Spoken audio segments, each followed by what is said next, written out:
Our penultimate block for our series of row by row quilt blocks is this block.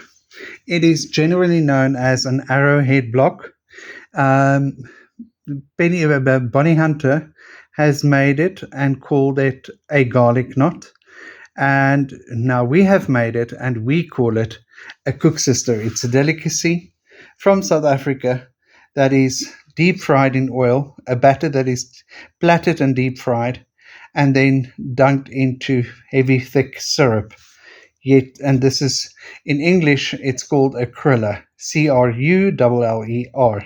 But in Afrikaans, and like everybody else knows it, it is called a Koeksuster. So without further ado, let's make Koeksusters. We need to cut 3 fabrics. From our background fabric, we're going to cut 2 rectangles of 2 by 3.5, and we're going to cut 4 squares of 2 each. From our flower fabric, we're going to cut 6 squares. Now this is where your blocks can become unique again. We've cut them all from each block has got the same pinks in all the blocks, but you can do however you feel like.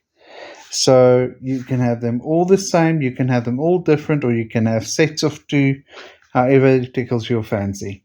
6 blocks of a color, and that is all cut at 2 inches. And our last 2 blocks that we need is going to be 2 squares of 2 inches each in green or another color. In our case, it fits with our petals and our greens that we've been using so far. And now we're going to lay out the block. For our layout, we're going to start with a 2-inch square in our background color. Next to that, a 2-inch in your main color. In our case, it's pink. And then ending the row off with a 2 by 3.5 rectangle. Our next row will be just little squares. First off with a pink, then a green, another pink, and then another background. Our next row will start off with a background. It's basically a reverse of the second row. Then we're going to have a pink. We're going to have a green. And we're going to have a pink again. And our last row is a reverse of the first one. We start off with a rectangle, going into a pink, going into a background. And this will create our little Koeksuster piece. And now to assemble, we're going to do this 4-patch style.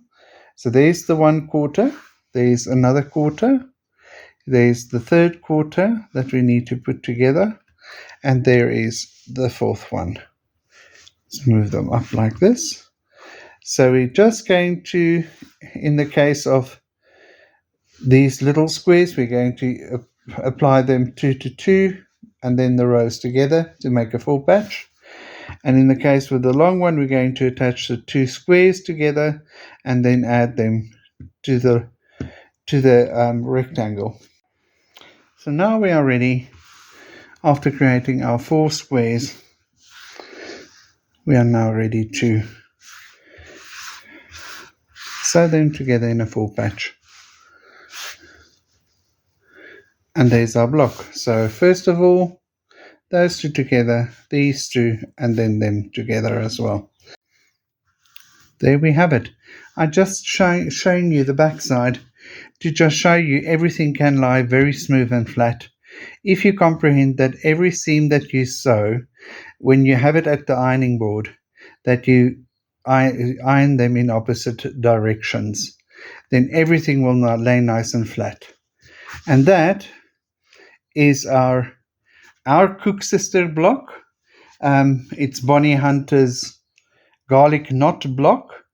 And to most of the rest of the world, including Maggie Malone, it is an arrowhead block. Have great fun making these blocks and keep on quilting.